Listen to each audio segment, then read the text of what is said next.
There he is. Here, let's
all right.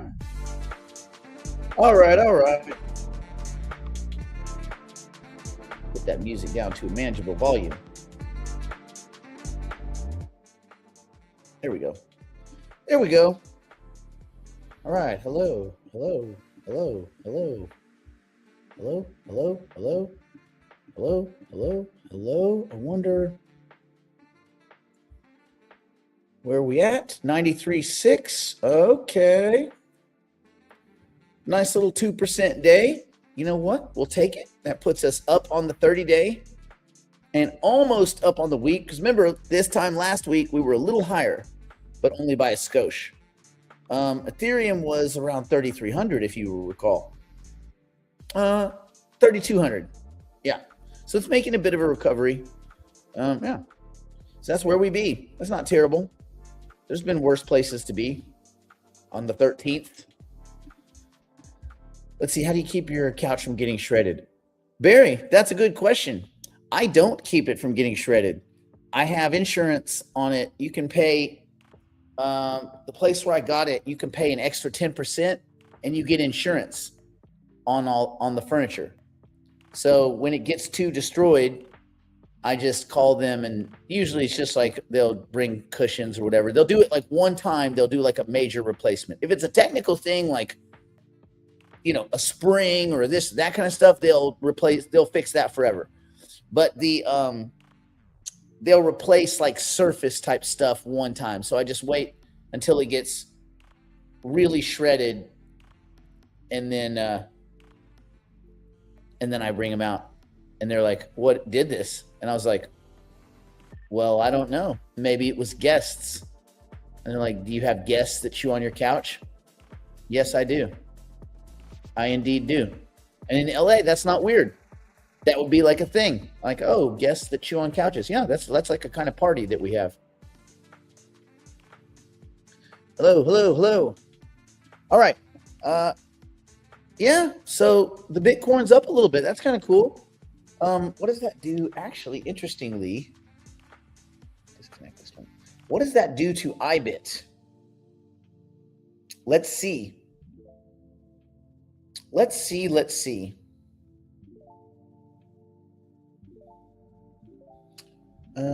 Okay. Survey says it puts IBIT at 5307. Interesting. Okay, well, good. Good. It is what it is. Okay. Will there be future reward bonuses for Hypercycle Node Factory holders on Node Market? I think you discussed it. Well, yeah. But I don't know. Remember, we're not Hypercycle, Mark. We don't have anything to do or say about that company. They don't include us in the meetings anymore. We are on the outs. The only thing they told us the other day was to raise the price of the node licenses, the AND fees, like make the price higher, which is all part of their weird and not accurate understanding of what a third-party valuation or evaluation of a company looks like, and where those numbers are derived and who trusts those numbers. And again, when you hire a firm to do a valuation of your company, to provide a formal valuation, but to evaluate your products and your business and all this kind of stuff, when you hire a firm, nobody else in the world takes that with more than a grain of salt. No one believes it. They're like, but you paid them to do this valuation. It's kind of like when the banks were paying the credit rating agencies to rate the banks. Oh, I wonder if they're going to get good marks. So one might say that's sketchy. One might be right. So no one in the business world with more than $4 to rub together believes anybody that comes to them with a third-party valuation based on some firm's a firm that you paid to provide that. So what there are companies that do that professionally, that an interested investor would say, hey, I want you to go do this valuation of this company that I might invest in and tell me what it's really worth. So anyway, but Hypercycle seems to believe that they can hire auditors and hire it's as dumb as it sounds. It's as dumb as it sounds. Like you asking somebody's best, like you're going to go out on a date and you're like, well, I need a reference. Well, just ask my best friend. I don't know if that's going to be an accurate representation of you, Little Miss Catfish. So anyway, yeah, there's that. All right. So who knows? I don't know what they'll do. I know that we'll do stuff for our the node market NFT holders. Anytime we do something cool and we can involve them, we will, because that's the whole point. All right, let's see. Arthur Anderson was getting paid more for giving Enron financial. Yeah, right. Isn't that ridiculous? So, yeah, yeah, nobody believes that stuff. So you just gotta be careful. You gotta be careful where you get your information. You know, it turns out everyone's out to screw you, and the ones that aren't might accidentally do it through stupidity. But what's the difference, right? Stupidity or malice? I mean, I guess malice, you might be able to talk them out of it, whereas stupidity, they're going to keep, people are perpetually stupid. They're just going to keep stupiding it up, dumbing it up. So there's that.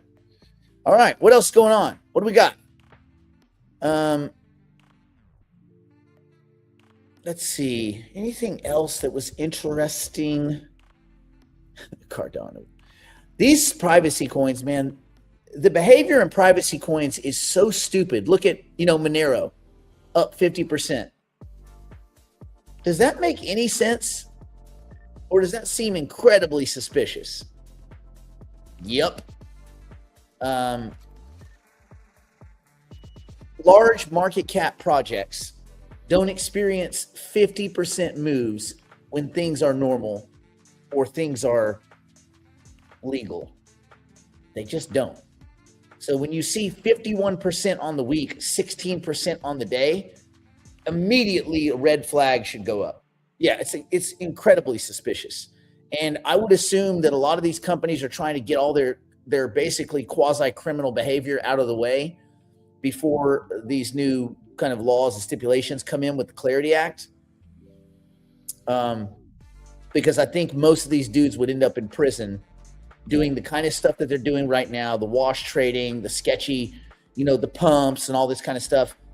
They would most certainly be getting indicted if they were doing this kind of stuff probably 6 months from now. But I guess right now it's not a crime. So there you go. Let's see. JP Morgan missed forecast due to lower debt writing. Oh yeah. Well, they're not lending, right? I mean, that's the basis of it. I haven't read about it. I haven't read specifically, but they're not lending. So no one's lending.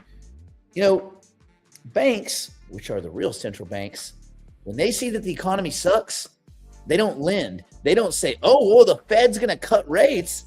Well, heck, let's get some loans out there. No, they don't do that. They don't do it. Let's see. What else is going on? Oh, Aptos is up 10%. That makes no sense. Anyway, whatever. Good. Filecoin's up. That's good. I like that. Optimism is up. Good for those of you that are stuck in it.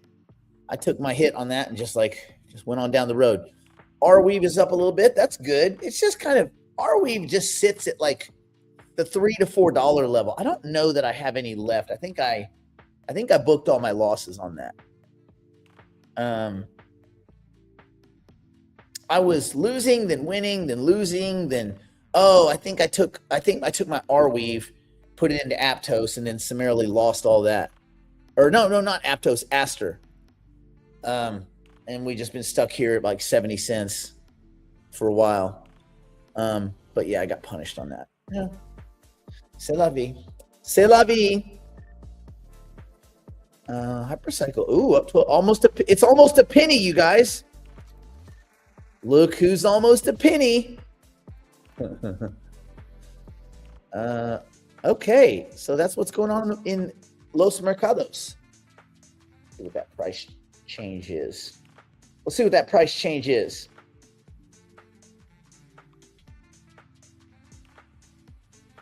Let's see.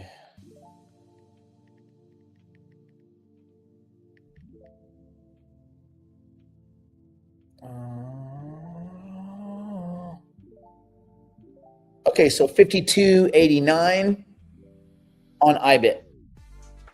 And then fifth is 31.67, 65. Okay. I'll take it. Right now, those would expire worthless, which would be an extra 60 cents for me. I'll take it. I'll take that 60 cents.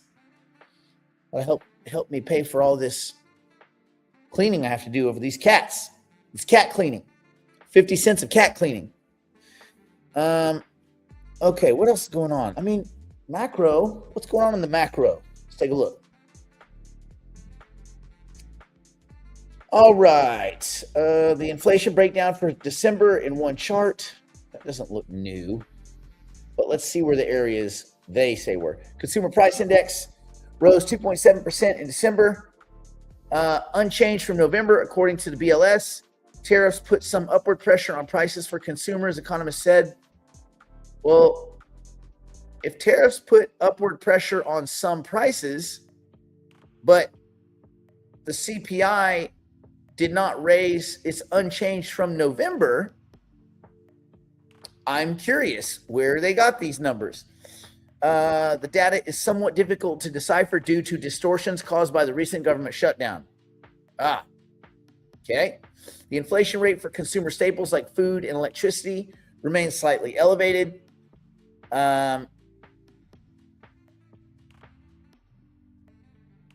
Let's see. The bottom line is inflation is still uncomfortably high, says this guy at Moody's. Inflation for staples and necessities remains elevated. All items, 2.7%.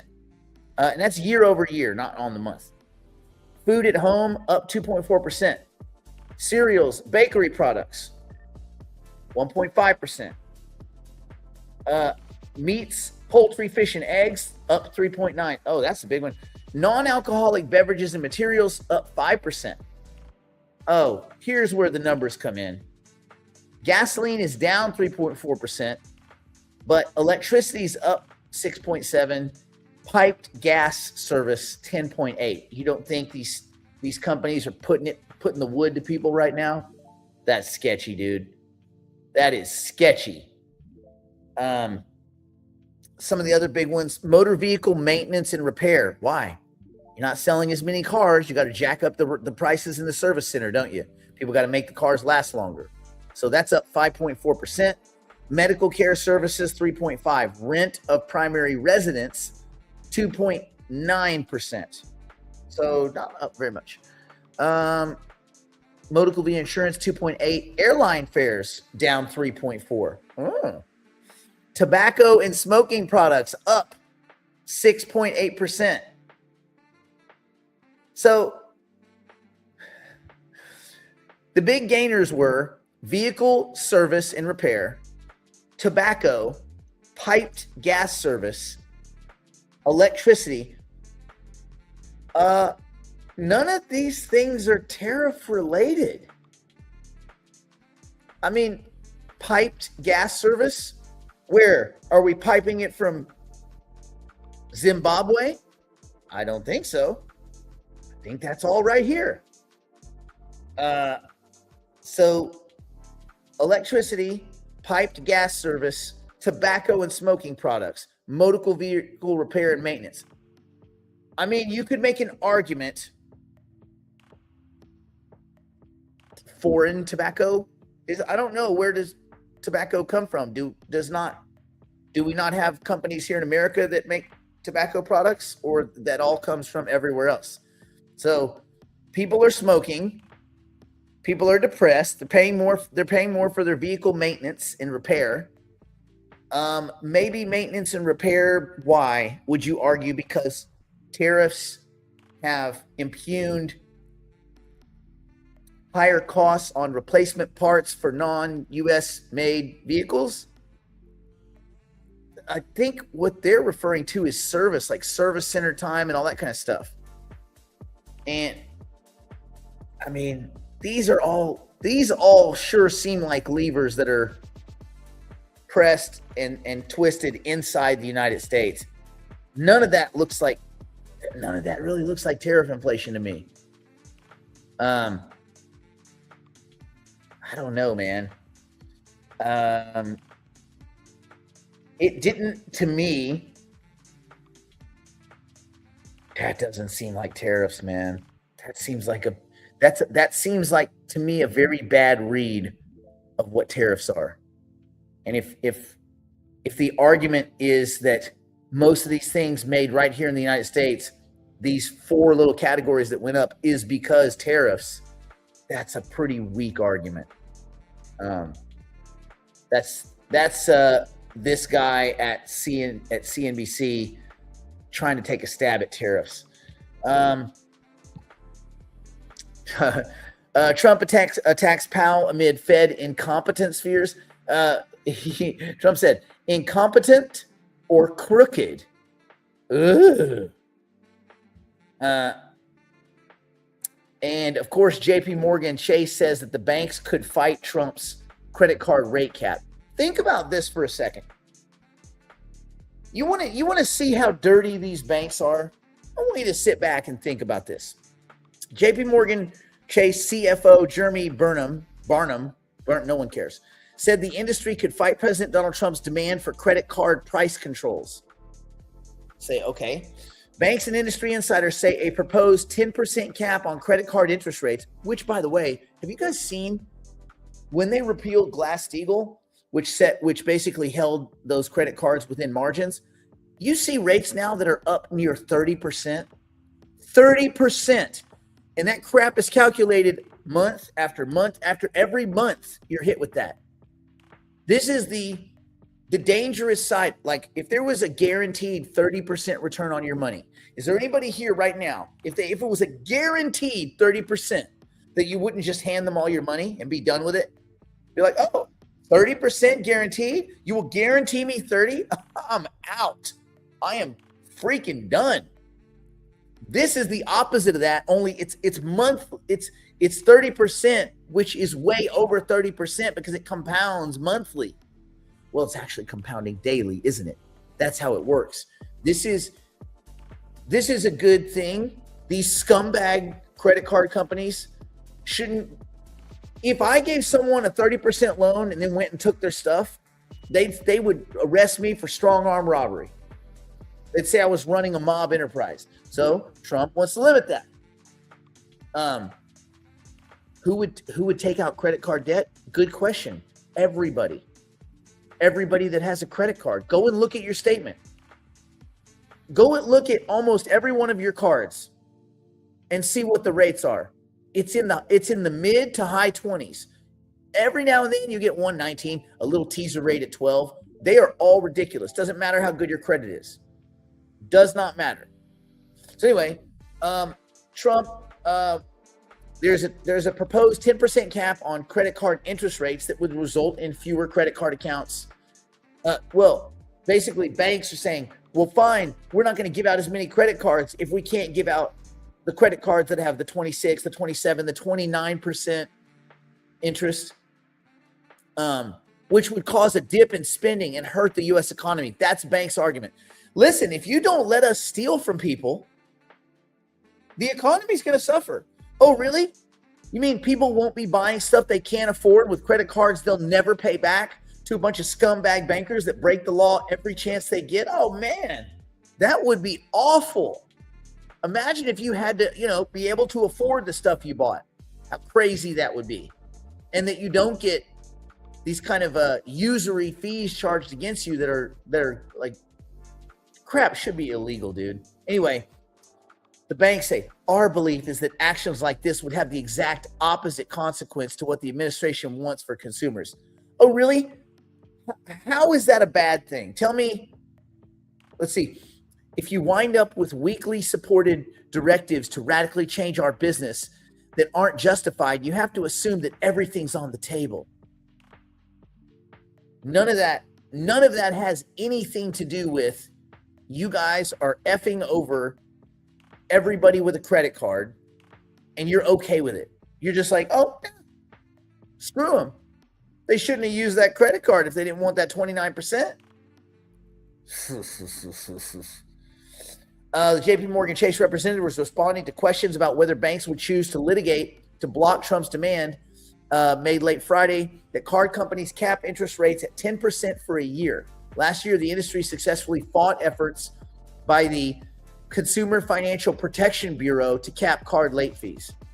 They fought that. No, late fees is how we make all of our money. Did you see JP Morgan? You know how many billions of dollars they make off of charging bounce check fees to immigrants? Because what they'll do is they'll see you have an account with $38 in it. You write a $40 check. They bounce it. And then they resubmit the check 6 or 7 times. Bounce, bounce, bounce, bounce, bounce, bounce, bounce, bounce. Every time you're hit with a late card fee, late bounce check fee. So this is the same crap. The banks are like, no. Why? Because banks don't make money lending anymore because they don't flip and lend. Banks make money with fees and with scummy behavior like this. Fees. And these fees they seem directly implied against the people least able to pay. Seems scummy to me. Anyway, so the bank successfully fought the Consumer Financial Protection Bureau. You would think that the Consumer Financial Protection Bureau would have some gunslinging lawyers, but I guess they don't pay as well. Banks and industry, they always say banks and industry insiders, which is scumbags, that an interest rate limit would result in fewer credit card accounts for Americans and a dip in spending for the U.S. economy, as companies would simply pull accounts rather than offer them at an unprofitable level. Are you telling me that that servicing someone's credit card costs more than 10%? Bull crap. That is straight bull crap. The average credit card rate nationally right now, average, this was good and bad, the average is 19.7%. So there you go, Scott. There's your average, 19%. That's good as long if you can keep bouncing them around like that. But that's a dangerous game. According to a weekly survey from Bankrate, while rates for subprime borrowers and store-specific cards are typically much higher, our belief is that actions like this will have the exact opposite consequence to what the administration wants for consumers. Yeah, we heard. Instead of lowering the price of credit, we'll simply reduce the supply of credit. Fine. You've already done that in the housing market. Okay. No big deal. Do it. Quit making scummy loans. And that would be bad for everyone. Consumers, the wider economy, and yes, at the margin for us. I'm trying not to use profanity today. I'm not going to use profanity, but I want to. If I saw this person in person, I would probably slap their face off of their face, is what I would do. The CFO declined to directly answer a question on whether JP Morgan would comply with Trump's demand, which has a proposed January 20th start date. Banks that don't follow the directive are in violation of the law. Good. F them. You want to quit giving out credit because your little scammy, we can't make money if it's not more than, if it's not 23% or 19.7%, we can't make any money. You can't make money if you don't lend. How do you make money on a house? Somehow you manage to do that at 6%, 5%, 7%. So why is it that credit cards, which are much easier to manage than a house, why? Because probably there's a lot more credit card defaults. And it's got to be a lot more expensive to foreclose and take over a property on a house than it is to. But I guess the math is the math. And if I was a banker, I would probably be arguing, it's not fair. And then I would go get in my Ferrari and drive home. So just scream how unfair the world is. It's unfair. Still, it's unclear how Trump's mandate would be enforced. There is no U.S. law capping credit card rates, though a bill was introduced last year from Senator Josh Hawley is awesome. That guy is probably, if there was one guy we need to somehow make it through the grinder and become president, it's Josh Hawley. That guy's awesome. You ever heard that guy go after people? Dude, he will shut you down. He will embarrass you. Anyway, Josh Hawley and Senator Bernie Sanders of Vermont that would limit APRs to 10% for 5 years. However, the bill is stalled in Congress. Why? Because the Elizabeth Warrens of the world and the Nancy Pelosi's have these credit card companies and banks so far up their a-hole that you can almost see the credit card companies' hands moving their mouths. Man, what a scummy. Banks are scum, dude. Let's see. Global central bankers unite in defense of Jerome Powell. Okay, well, let's wait and see. Let's read through the indictments when he has his day in court, like all the other Fed members that seem to have their day in court. Some of them just disappear. Let's see. Trump attacks Powell again amid Fed incompetence fears. Incompetent or crooked? President Donald Trump called Reserve Chair Fed Jerome Powell either incompetent or crooked. Yeah, I mean you're either a crook or an idiot, right? What is it? Are you a criminal? Are you a dummy? The latest attack came as Trump's Department of Justice faces growing Republican opposition over its Trump's Department of Justice. See, you can already see how CNBC likes to inject their angle just in the verbiage, right? Trump's Department of, no, it's the United States Department of Justice, dummy. Let's see, JP Morgan Chase, Jamie Dimon said, anything that undermines Fed independence is probably not a great idea. Oh, it's interesting. Did you know that Jamie Dimon is a shareholder at the Federal Reserve? Like he is an investor in the Fed. Oh, this is the perfect guy to ask. Donald Trump Tuesday slammed Federal Reserve Chair Jerome Powell as either incompetent or crooked, even as the Department of Justice faces growing opposition over its criminal investigation of central bank leader. Trump threw his last punch at Powell after being asked whether the unprecedented action undermines confidence in the Fed, which has long enjoyed independence from the executive branch. Well, until they want that money to do their build out, right? Then they come right to the U.S. government's your best friend. Oh, we need that taxpayer money. We need those billions of dollars of taxpayer money. We need a garden. We need a garden. He's billions of dollars over budget, Trump said, apparently referring to costs related to multi-billion-dollar renovation of the Fed's Washington headquarters, which is the center of the DOJ's probe. So either he is incompetent or he is crooked. I don't know what he is, but he certainly doesn't do this. I'm reading it. He doesn't do a very good job. Trump's comments to reporters outside the White House came as bipartisan criticism of the investigation and support of the Fed's independence continues to grow. Again, this is CNBC injecting their little bits in here. You can tell some lefty person with multiple pronouns wrote this. Everyone we know believes in Fed independence. This is said JP Morgan Chase. But if the Fed's independent, why are they using taxpayer money for their build out? Like which is it? Is the Fed independent, or are we cutting them checks and financing them? And if we're financing them, then they're not very independent, are they? And independent doesn't mean that you get to break the law or pull scams. So, Jesus, man. The Supreme Court is somehow an independent entity, and yet it's within the confines of the justice system. Oh, wow. How do we manage that? The highest law in the land. Somehow we get it right. So what is Fed independence? That's so stupid. You think the Bank of Japan has Japan independence? It's the Bank of Japan. You F up, you're getting fired. Bank of England, BOE, ECB, European Central Bank. Like, dude, Fed independence, get off the gas. Anything that chips away at that probably is not a good idea, Jamie Dimon said. Scum of scum. And in my view, it will have reverse consequences.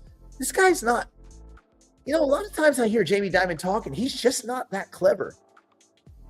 Like, he's kind of simple. I feel like his IQ's about $105, right? He's not like a marsupial frog, but he's not like that frog.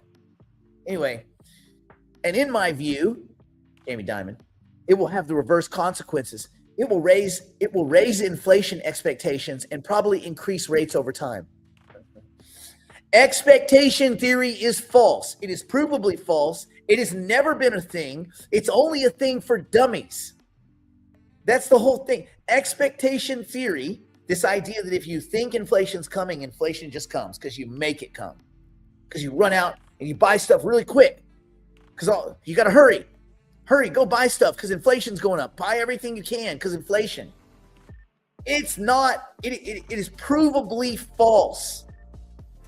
Like using all. Our data set is all. Inflation expectation theory is a scam. It has always been a scam. Of course these guys, well, maybe they don't. Maybe that's the 105 IQ coming out for him. Raise inflation expectations. Why would that raise inflation expectations? Let's go through this. Jamie Dimon's position is, well, if the Fed wasn't as independent as Jerome claims it is, then the president and his staff might want lower interest rates to create a more fertile environment for hopefully growth. That's what the idea is. The idea is that it's a kind of easing. We all know it's not, but that's the idea. Remember, these are simpletons. So their idea is lower rates, incentive to do stuff, right? Of course, we know banks quit lending, and because we just read about that and all these other kinds of things. And we know that there's actually no money that goes anywhere. Even in QE, there's no money that goes anywhere. That's even funnier part. But the 105 IQ Jamie Dimon. Trump would make the Fed lower rates, then the Fed would lower rates, and that would make inflation soar. Why? Well, because when you raise rates, then inflation goes down. No, it doesn't. Well, when you lower rates, inflation goes up. No, it doesn't. Never has. Zero proof of that. And your data set is all, like everything that's ever happened. Zero proof. So these guys are either so dumb that they really don't know how the system works, or they're so corrupt. And I guess that's kind of what Trump was saying, isn't it? He's either crooked or incompetent. These guys are all one of the other. Criminals or idiots.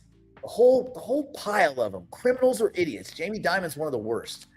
But I think he's actually stupid. I've heard him talk. He's just not a clever guy. I don't think he's an intellectual giant.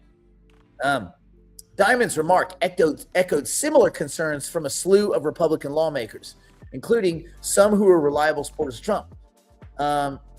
Let's see. U.S. Attorney Jeanine Pirro signaled overnight her office in Washington, D.C. has no plans to drop its legal effort against Fed and Powell. Uh-oh. Oh, interesting. So these little slanty remarks and snide articles, I guess, from CNBC, they aren't enough. The left media is not enough to shut down, the Department of Justice. There's probably something there. I'm pretty sure that they crossed the I's and dot the T's before they brought this action because they knew there'd be this kind of blue pushback, is what I'm guessing. Yeah, that's right, Carol. He could be, but he would be one more than the other, right? He would be more stupid than corrupt, or more corrupt than stupid. I think with Jamie Dimon, he's more corrupt than stupid. So you're probably right. I think with Jerome, he's more stupid than corrupt. Neither of them have a clue how money actually works, or currency actually works, or they know how bullcrap financial products work. They know how to skin immigrants for fees. Oh, they're very good at that. They know how to go have fancy luncheons and get paid a lot of money. None of these guys could actually trade or invest their way out of a wet paper bag if they didn't have insider information. None of them. They would be nothings. They would be nothings. You'd see them bagging groceries, and you'd feel bad for Jerome, old little stink-eyed Jerome with his big ears. You'd feel bad for him. Paper or plastique? It's plastic, stupid. Oh, well, yeah, because he can't read. Anyway, let's see. We need this like a hole in the head, said some guy. The United States Attorney General's office contacted the Federal Reserve on multiple occasions to discuss cost overruns in the chairman's congressional testimony, but were ignored. Oh, really? So Jerome and company had a chance to deal with all this, to litigate this privately, but just decided that they were above the law. We're not listening to that. We don't believe we need to respond to the Department of Justice. The United States Attorney's office calls you and says, we need to talk about these overruns. We just don't think we want to talk about it. Oh, really? You just don't want to talk about it. So they said, since we were ignored, it necessitated the use of legal process, which is not a threat. That's true. The word indictment has come out of Mr. Powell's mouth, no one else's. None of this would have happened if they had just responded to our multiple outreach attempts. Jerome Powell, okay, so now he's back on the idiot side. He's back on the idiot side. Yeah, and I mean, they called over and over, pick up the phone when it says Sheriff's Department, pick up the phone. Stupid. This office makes decisions based on the merits of the case, nothing more and nothing less. We agree with the chairman of the Federal Reserve that no one is above the law, and that's why we expect him to fully cooperate.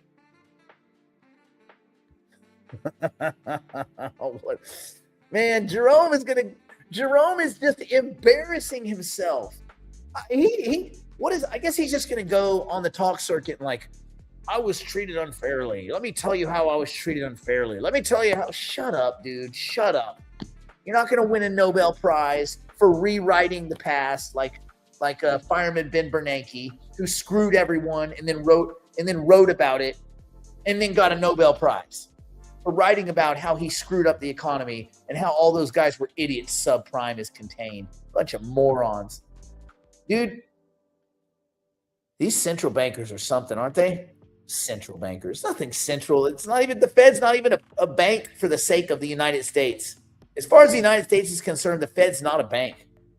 It's a monopoly money lending facility where you take real assets and trade them for monopoly money. The Fed is such a scam. All these things, there should be no Fed. Just make it private again. Do your private. Well, it's already private. Go away. We don't need to hear from you. There's nothing you can do. There's nothing you can say. There's nothing you've ever done or said that's made a difference to anyone ever. Just go away. Sheesh. Anyway, so that's what's up with the Trump and the Powell and the Jamie Dimon slinging mud. I like how in this article they don't mention that Jamie Dimon's a shareholder in the Fed. You don't think that's an important piece of data? Like, hey, this guy right here says NVIDIA is one of the best companies in the world. How much does he own? Oh, well, yes, he is a big shareholder. Okay, well, there we go. I'm sure there's no bias. I'm sure no rose-tinted goggles. Yeesh. Okay, so that's the macro. Dow is down 312, which is a little bit over a half point. S&P is down. It's not even basically down. NASDAQ is up. They're all basically flat. But JP Morgan shares fell. Despite better than expected numbers, and grapple with volatility from a flurry of President Donald Trump proposals floated in the past few days. JP Morgan shares dipped more than 2% even after the fourth quarter results beat on the top and bottom lines, while both company-wide and equities trading revenue increased in the quarter. Investment banking fees fell and missed expectations. The company's CFO also signaled that the banking industry. Okay, great. There's more of the. We could push back. So if the president signs something, an executive order, or whatever way they do this, until someone in Congress says that's not legit, I think you're supposed to do what they say. And I think if you don't, I think that's a violation of the law. I think. The way my brain works, the way my simpleton mind works. Who are these dudes going out there saying, oh, we could all just stand strong against what? The law? You stand strong against the law? Come on, bro. God. And pick something that maybe you're going to get some public support. You know, like they're not letting us donate to enough animal shelters. Yeah, that is bullcrap. You should be able to donate to as many shelters as you want. Yeah. Don't make your what is it, Hamburger Hill? Don't be the we want to keep raising rates on credit cards and sticking it to the American platform. It's not the one you want to die. You don't want to die on that hill. You imagine this dude, Jeremy, whoever he is, after he walks around, people are like, you are a scumbag, dude. Even in his office, the CFO's office, you know that secretary is looking at him like, what a piece of garbage you are. What an absolute piece of garbage.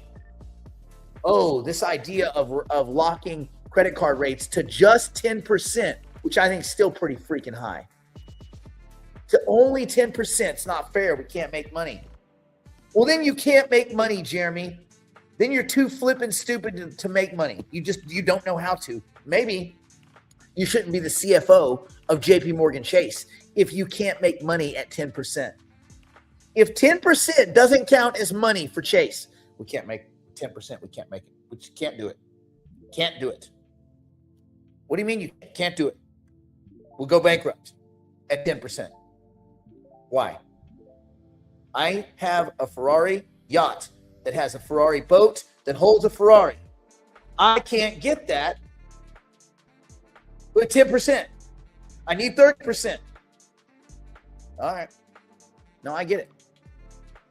You're used to sticking to people as a general business model. A company that's used to sticking it to people They probably can't make. They probably already spent.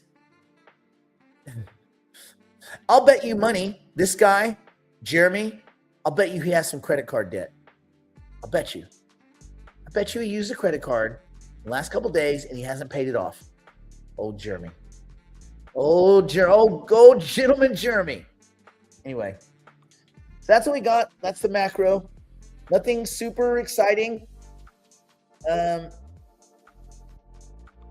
Oil prices rise 3% after Trump promises Iran protesters help is on the way. Why would that make oil prices rise? I don't know. They're thinking that maybe there'll be some engagement there and that would stifle the oil export situation. I don't know. I don't have all the answers. All I know is price of Bitcoin's approaching 94,000. That's all I got for you. That's still pretty good. It's pretty decent day.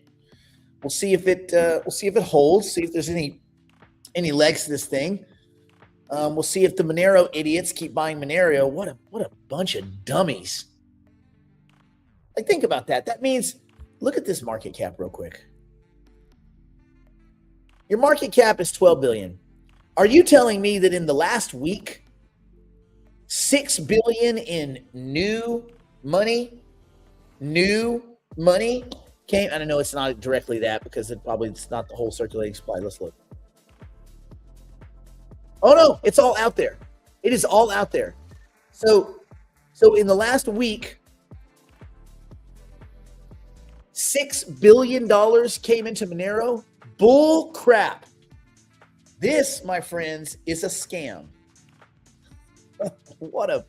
God, there's a lot of scams going on. Jesus. All right, well, hey, what are you going to do, right? Listen, at least things are going up. Great. For some of those people. But I mean, should Monero be at or near its all-time highs right now? No. Based on what? Nothing. This is a scam. But I do hope they get a few more billion, because scam or not, I just want them to knock Cardano out of the top 10. That would make my week. Yeah, who knows? You might be right. Well, let's call it a day. Stay in school. Don't do drugs. Don't do anything my poor and solvent drunk, sugar on meth, grandmother or Brandon wouldn't do. And with that note, I'm going to bid you a fond adieu. I've got to pick up some wood planks. I'm going to be picking up wood planks all morning. It's going to be wood plank morning for me. Good times with wood planks. And on that note, I must bid you all a fond adieu.